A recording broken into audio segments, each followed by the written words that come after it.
Right, I introduced myself as Bruce Eva, and I've been associated with PSP since 1998, when my wife was first diagnosed with PSP after being treated for 3 years of Parkinson's.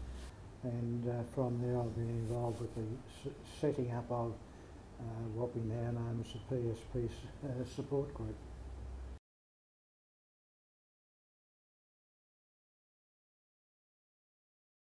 Right, PSP is a fairly new name which has been attributed to this disease. It is known as progressive supranuclear palsy.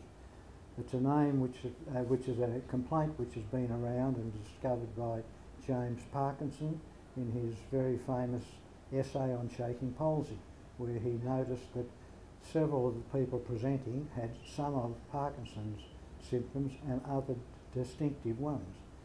Over the years, these people known as Parkinson's Plus have now been further diagnosed and coming out as quite a lot of well-known neuromuscular diseases.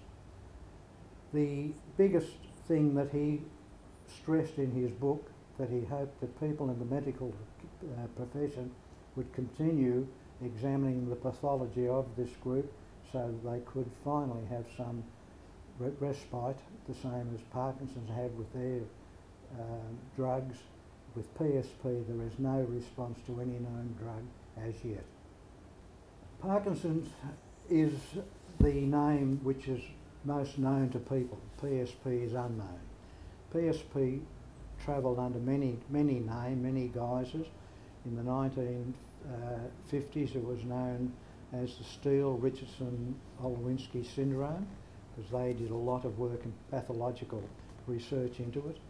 Prior to that, it was known as the Mona Lisa gaze palsy, the falling backwards palsy, the can't look up, can't look down syndrome, and it's just got lost along the way.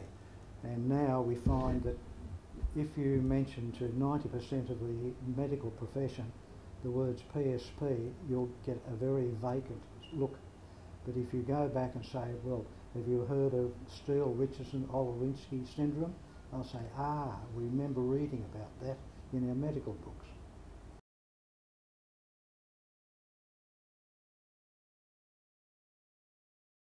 The difference between Parkinson's and PSP is that they have one major common thing, that no two sufferer presents the same. Whilst in Parkinson's there is the well-known sign that the Parkies tend to lean forward and run forward and fall on their face, whereas the PSP sufferer has unexplained falls backwards. They also have a similar but different setup, that in the muscles on the face in the Parkinson's, they freeze up into what is known as the Parkinson's mask, a very stern look. In PSP, the muscles work similarly, but they give a very benign look. Consequently, the name was known as the Mona Lisa palsy. The other major trait with PSP that all neurologists pick up in seconds is that the muscles coordinating the eyes cease, inasmuch the eyelids can't blink, so correspondingly you get dry eyes and infection. They cannot traverse horizontally or vertically, therefore cannot focus. So that was known for many years as the can't look up, can't look down syndrome. And these have now come to light, and we're hoping, since with the world getting smaller and more research people getting together, that it'll all be grouped under PSP and it'll be universally known and taught as such.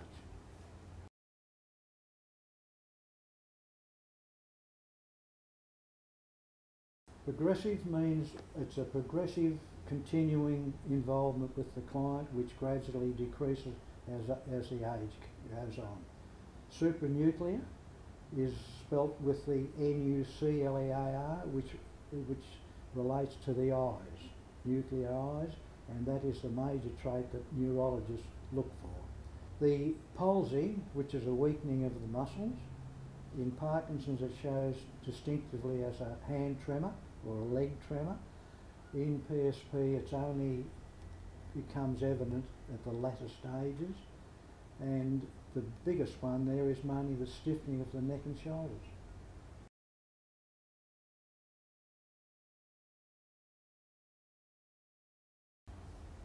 Tender loving care, constant observation, and being meticulous in writing a diary every day to record what is going on, because your memory gets very, very short when you're with them. Currently there is no efficient response or help for a PSP sufferer. Unfortunately, the drugs which work well with Parkinson's sufferers have no result whatsoever.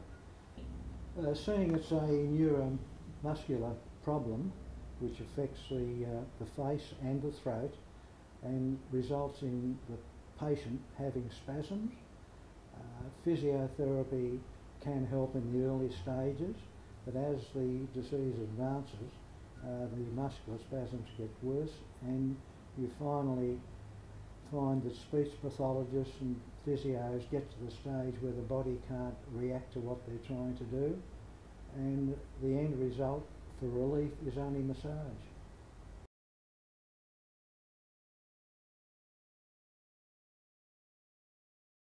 I would suggest that you immediately refer back to your GP and ask him to refer your client to a competent neurologist who will then assess you, and if that is the case, immediately ring up the State Parkinson's Group who work with PSP Victoria on the number of 1800 644 189, who will put you in contact with a carer who is well versed with PSP.